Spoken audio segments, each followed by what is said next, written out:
எங்களுடைய STR. So அவரை பற்றி நான் நிறைய இன்டர்வியூவில் சொல்லியிருக்கேன். அதாவது அவர் இல்லைன்னா இன்றைக்கி நான் இங்கே இல்லை. ஸோ அவர் தான் சினிமாவில் என்னை கொண்டு வந்தது. அன்னைக்கு தேட்டரில் ஸ்க்ரீனில் எனக்கு கிளாப்ஸ் வரணும் அப்படின்னு எடுத்துக்கிட்ட அந்த அக்கறை ஆகட்டும், அந்த அன்பாகட்டும், இன்றைக்கி வரைக்கும் குறையவே இல்லை. அதே அன்பு, அதே அக்கறை இப்போ பண்ணுற எஸ்டிஆர் 49லையுமே என்கிட்ட என்ன சொன்னார்னா, டைரக்டரை கூப்பிட்டு சாண்டாக்கு என்ன வேணும், சாண்டா எப்படி நம்ம நல்லா யூஸ் பண்ண முடியும், சாண்டாக்கு என்ன பண்ண முடியும், அதை முதல்ல யோசிங்க அப்படின்னு தான் சொன்னார்.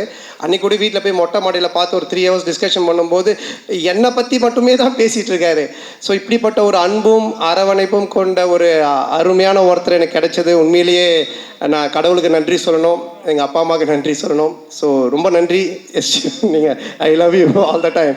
அதனால் எனி டைம் எப்போவுமே அவருக்கு பின்னாடி அவர் கூட நான் கண்டிப்பாக நிற்பேன். அது எதுவாக இருந்தாலும் என்னவாக இருந்தாலும் அது நிச்சயமாக இந்த வருஷம் எஸ்டிஆர் 49 நீங்கள் பார்ப்பீங்க.